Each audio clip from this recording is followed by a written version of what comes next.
கதை மனம் செய்யும் வேலை. கதை ஆசிரியர் திரு வள்ளிக்கண்ணன் அவர்கள். வாழ்க்கை விசித்திரமானது. அது மனிதரை எப்படியெல்லாமோ பாதிக்கிறது. ஒவ்வொருவரையும் வெவ்வேறு விதமாக பாதித்து விடுகிறது. சிலர் சில சமயம் அடியோடு மாறிப்போகிறார்கள். இதற்கெல்லாம் மனம் என்னும் மாய சக்திதான் அடிப்படை காரணம் என்று சொல்ல வேண்டும். காத்தமுத்து இதற்கு ஒரு நல்ல உதாரணமாவான். முரடன் என்று பெயர் வாங்குவதில் அவனுக்கு மகிழ்ச்சி இருந்தது. சின்ன வயசிலிருந்தே வீண் வம்புகளை நாள்தோறும் அவன் வளர்த்து வந்தான். இரவில் வெகுநேரம் தெருவில் சுற்றித் திரிவான். அதனால் ராக்காடு வெட்டி என்று பலர் அவனை குறிப்பிடுவது வழக்கம். இருட்டில் எந்த இடத்துக்கும் தனியாக போய் வர அஞ்சாதவன் அவன். பூச்சி பொட்டு கிடக்கும், ஒரு வேளை போல் இன்னொரு வேளை இருக்காது என்று பெரியவர்கள் எச்சரிக்கும் பொழுது, பிச்சா சாப்பிட்டது போ என்றோ கிழிச்சுது எனவோ எடுத்தெறிந்து பேசுவான். காத்தமுத்து துணிந்த கட்டை. பேய் பிசாசு என்றெல்லாம் சொல்லி அவனை மிரட்டிவிட முடியாது. பேயாவது கீயாவது நம்மை கண்டாலே அதுகெல்லாம் பயந்து பம்மிவிடும் என்று கூறி அட்டகாசமாய் சிரிப்பான் அவன். ஒரு சமயம் ஒரு பந்தயத்துக்காக இரவு நேரம் முழுவதையும் சுடுகாட்டிலேயே கழித்தான் அவன். இந்த சாதனையை அவன் பெருமையாக சொல்வது வழக்கம். அப்பேற்பட்ட காத்தமுத்து திடீரென்று ஒரு காலகட்டத்தில் அடியோடு மாறிப்போனான். ராத்திரி நேரத்தில் வீட்டுக்குள் தனியாக படுத்து உறங்க அஞ்சினான். தடால் என்று ஏதாவது ஓசை கேட்டால் அவன் திடுக்கிட்டு விழிப்பான். ஒருவிதமான பதறலுடன் கலவரமாய் அங்கும் இங்கும் பார்ப்பான். ஒரு மிரட்சி அவன் கண்களில் குடிபுகும். அறைக்குள் தூங்குகிற போது ஏதோ கெட்ட கனவு கண்டு பதறியவன் போல் திடீரென அவன் அலறுவான். உடல் எங்கும் வேர்வை பொங்க பயந்தடித்து கொண்டு எழுந்து உட்கார்ந்து திரு திருவென்று விழிப்பான். வெகுநேரம் அவன் தேகம் நடுங்கிக் கொண்டிருக்கும். உள்பயம் அவனை அப்படி ஆட்டி வைத்தது. பாழடைந்த வீட்டினுள்ளும் காட்டு வழி சந்துகளிலும் பேய் வசிப்பதாக சொல்லப்பட்ட இருள் மண்டிய கட்டிடங்களிலும் படுத்து நிம்மதியாக தூங்கியவன்தான் அவன். அப்படிப்பட்ட காத்தமுத்துவிடம் இப்படி ஒரு மாறுதல் விளைந்தது எதனால்? இது பலரை குழப்பிய ஒரு விஷயம். காத்தமுத்துவுக்கு ஒரு நாள் ராத்திரி ஏற்பட்ட அதிர்ச்சி தான் இதற்கு காரணமாகும். அவன் வீட்டினுள் அயர்ந்து தூங்கிக் கொண்டிருந்தான். வீட்டின் மேல் தளத்திலிருந்து ஒரு பெரிய கட்டி பெயர்ந்து கீழே விழுந்தது. தடால் என பெரும் ஓசை எழுந்தது. அது அக்கம்பக்கத்திலும் பல வீடுகளிலும் கேட்டது. காத்தமுத்துவின் தலைமாட்டிலேதான் அந்த காரை கட்டி விழுந்தது. ஒரு ஜான் தள்ளி செங்கலும் சுண்ணாம்பும் கொண்ட அந்த பெரிய கட்டி விழுந்திருக்குமானால் அது நேரே அவன் தலை மீது விழுந்திருக்கும். முகத்தில் தாக்கி மூக்கு நசுங்கி மண்டை சிதைந்து போயிருக்கக்கூடும். அதிர்ச்சியோடு பதறி எழுந்த காத்தமுத்துவுக்கு இந்த உண்மை புரிந்தது. சத்தம் கேட்டு விழிப்படைந்து என்னவோ ஏதோ என்று விரைந்து வந்த பக்கத்து வீட்டுக்காரர்களும் இதையே திரும்ப சொன்னார்கள். நீ ஒரு ஆசை பிழைச்ச, நீ செத்துருக்க வேண்டியவன், பிழைத்தது மறுபிழைப்பு தான், ஓ அதிர்ஷ்டம், நீ இன்னும் உயிரோடு இருக்க என்று பலரும் பண்ணி பண்ணி பேசினார்கள்.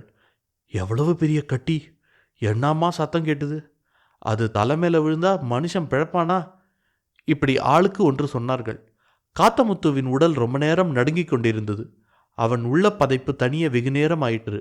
ஆனாலும் அந்தரங்கத்தில் அவனது உள்ளத்தின் ஆழத்தில் ஒரு பீதி வேரோடி விட்டது. அதன் பிறகு அவனுக்கு இருட்டில் அறைக்குள் தனியாக தங்குவதற்கும் படுத்து உறங்குவதற்கும் பயம். பகல் பொழுதுகளில் கூட வீட்டுக்குள் நெடுநேரம் இருந்தால் அவன் உள்ளத்தில் காரணமற்ற அர்த்தமற்ற பயம் வந்து கவியும். அவன் உடல் நழுக்கென்று கொடுக்கும். திடீர் விபத்து ஏற்பட்டு தனக்கு ஆபத்து நிகழும் என்று மனம் பதபதைக்கும். உடனே அறையை விட்டு அவசரமாக வெளியேறுவான் அவன். காத்தமுத்துவும் சில உறவினரும் ஒரு கிராமத்தில் நிகழவிருந்த கல்யாண விசேஷத்திற்கு போனார்கள். பஸ் வசதி இல்லாத ஊர், அதிகாலை முகூர்த்தம். அதனால் முந்தைய தினம் மாலை நேரத்திலேயே அந்த ஊருக்கு அவர்கள் போய்விட்டார்கள். இரவில் அவர்கள் தங்கியிருப்பதற்கு ஒரு வீடு ஒதுக்கப்பட்டிருந்தது. பெரிய கட்டிடம். ஒரு சுவரில் பெரிதாக கீறல் காணப்பட்டது. மேல்தளத்தில் காரை உதிர்ந்து அங்கும் இங்கும் வட்டங்களும் சதுரங்களும் தென்பட்டன. சில இடங்களில் சுண்ணாம்பு தூள் உதிர்ந்து கொண்டிருந்தது. கட்டிடத்தின் பழமை பற்றி அவர்கள் பேசிக்கொண்டார்கள். வயசாயிட்டுது, இருந்தாலும் நல்ல உறுதியான கட்டிடம், இப்போதைக்கு விழாது. எந்த கட்டியும் திடீர்னு விழுந்து உள்ளே இருக்கிறவங்கள சாகடிச்சிடாது. முதல்ல 10 நாளைக்கு தர்ம கட்டி சிறுசு சிறுசா பொடி பொடியாக உதிர்ந்து கொண்டே இருக்கும். அப்படி உதிர்ந்து எச்சரிக்கும். அப்புறம் ஒரு நாள் தொம்முன்னு விழுந்துடும் என்று ஒருவர் சுவாரஸ்யமாக வர்ணித்தார். காத்தமுத்து சுவர்களையும் மேல் தளத்தையும் முறைத்து பார்த்து கொண்டிருந்தான். மற்றவர் பேச்சுக்களும் அவனுள் வேலை செய்தன. எனினும் அவன் எல்லோர் கூடவும் சேர்ந்துதான் படுத்தான். தூங்கியும் போனான். இரவு கனத்தது. கிராமத்து சூழலில் அமைதி கனமாய் கவிந்து தொங்குவது போல் அழுத்தமாக இருந்தது. வெளியே ஒரு மரத்தில் ஆந்தை ஒன்று திடீரென்று பயங்கரமாய் அலறியது. அதைத் தொடர்ந்து 2 பூனைகள் ஏற்ற இறக்கங்களோடு நீளமாய் விகாரமாய் விசித்திர தொனியில் கத்தின.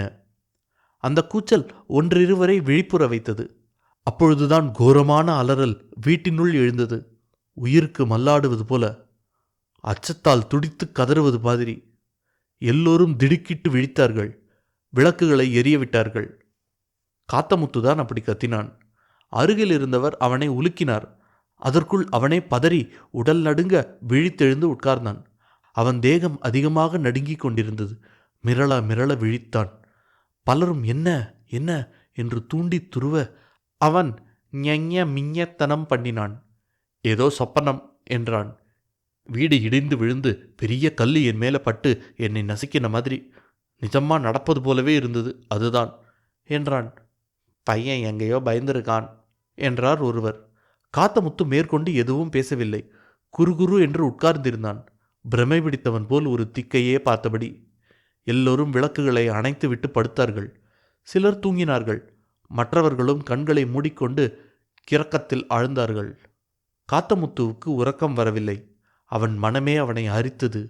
விடிந்தபின் மற்றவர்கள் கேட்கக்கூடிய கேள்விகள், பேசக்கூடிய கேலிகள், சொல்லக்கூடிய உபதேசங்கள் விதம் விதமாய் அவனது மனவெளியில் ஒலிக்க அவனை வெட்க உணர்வு பிடித்தது.